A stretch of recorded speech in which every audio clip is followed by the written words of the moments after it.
So today we are going to go over the concept of the mole and how we use it to count atoms and molecules. So we're in lesson 3. You're going to find that under content. If you go into unit 3, just scroll down and we've completed lessons 1 and 2. And here is lesson 3. And when you click on this, I don't have it set up for you right now, but as usual, you're going to see what do I do? And I'll give you instructions as to what you should be following. But we need to go into the resource note that we started with back in lesson 1. So you're getting the sense that some of these resource notes that we use, they cover off 2 or 3 lessons within them. And I don't have the ability to duplicate the resource notes. So we always have to go back to where I placed them originally, and that would be in lesson 1. So you're going to click on the resource note, and we're going to follow along in the resource note with this summary note that I have made for you over here. Okay, so this summary note, this is lesson 3. This is moles and particles. And we're going to be doing some calculations today. I'm going to do these calculations with you in this video. And then you have some questions to practice and submit to the portfolio so that I can have a glance at what you have done. So as usual, in order to complete the summary note, we go back to the resource note. Here it is. And full screen that. When my cursor will work, and we want to scroll down,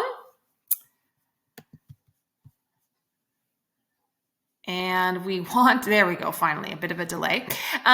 So we want to scroll down and we want to go to lesson 3. Okay, so we scroll down, we've completed the first 2 lessons, and here we are right here, lesson 3 begins here. So we know that the mole is a unit that we use in chemistry to group a large amount of particles, okay, or a large amount of things.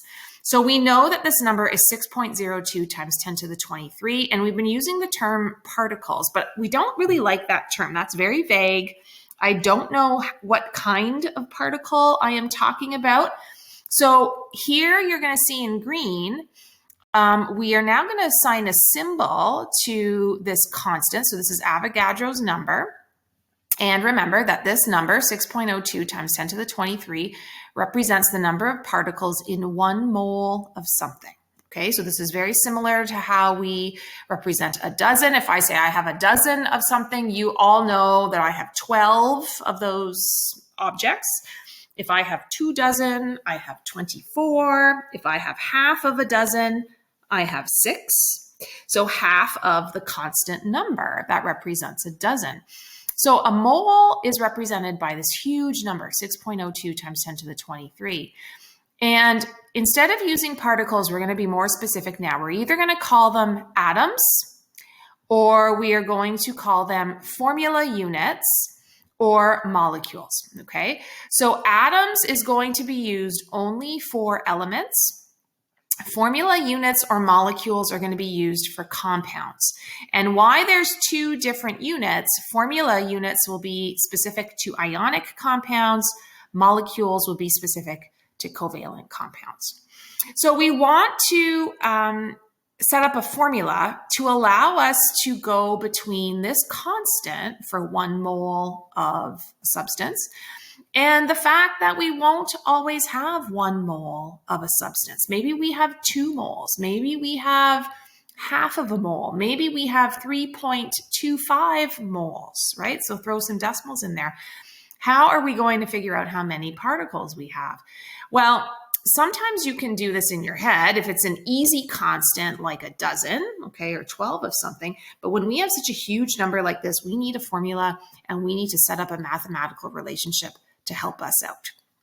So here's the formula that we're going to use. It's a whole bunch of n's.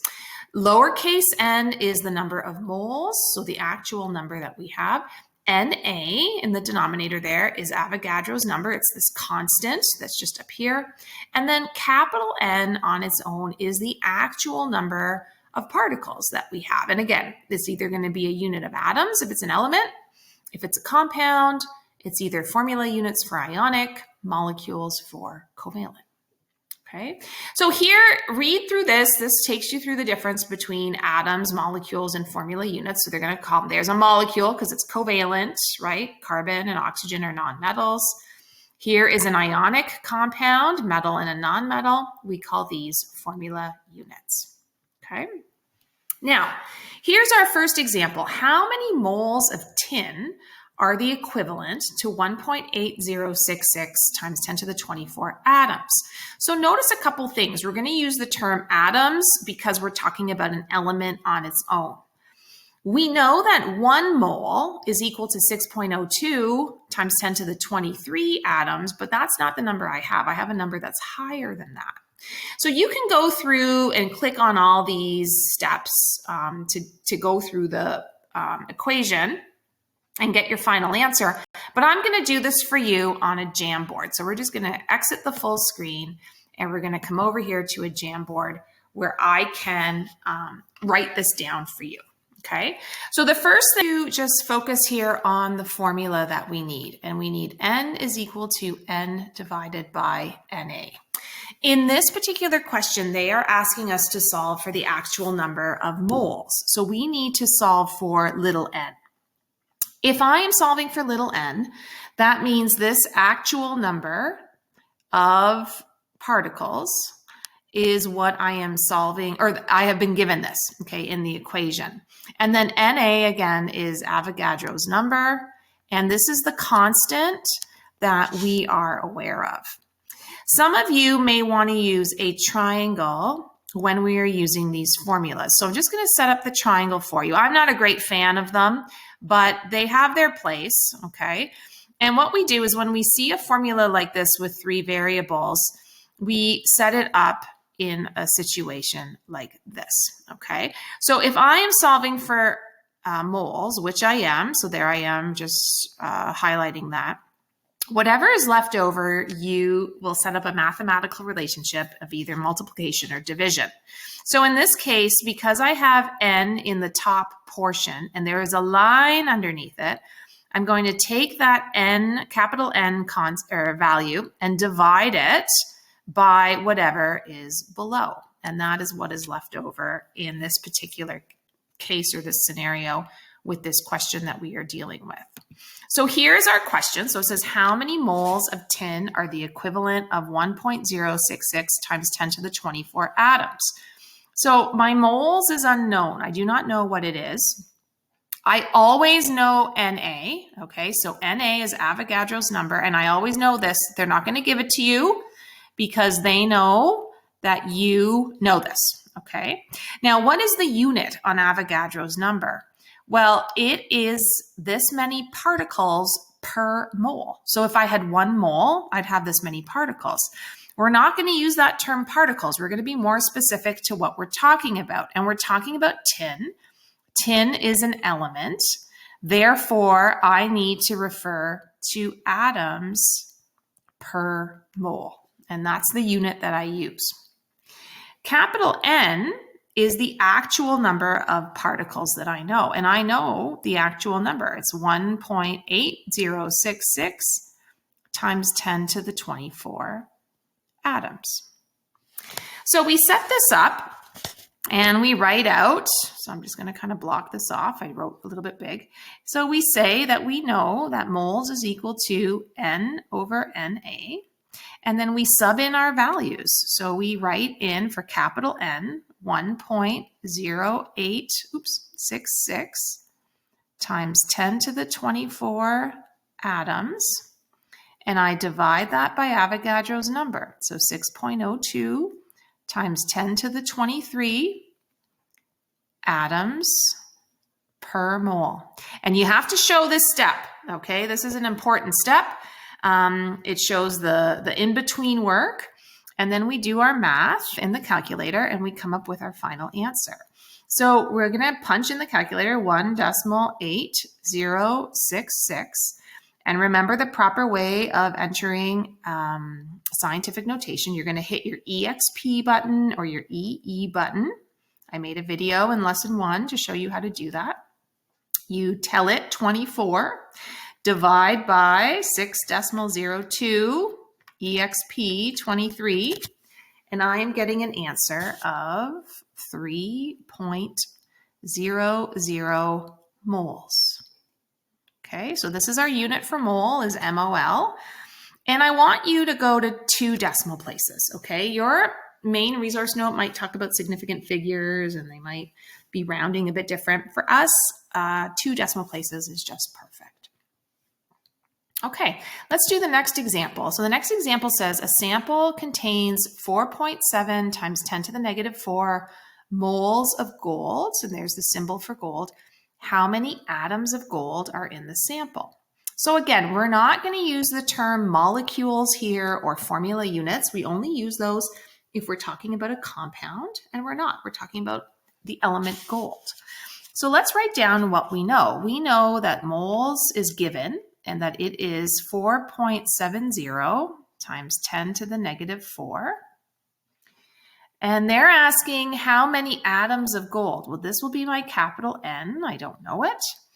And we don't, we'll never be given Avogadro's number, but we know it. It is 6.02 times 10 to the 23. And the unit for this is always particles per mole. So what particle am I dealing with? Well, I'm dealing with atoms because I am dealing with an element. So we'll just block that off. And remember, our formula is equal to n, little n, divided by with capital N divided by NA. And I have to solve for capital N. So what I'm going to do is I'm going to cross multiply Avogadro's number up and over. So I end up with a formula, little n, which is moles, times Avogadro's number. So let's sub this in.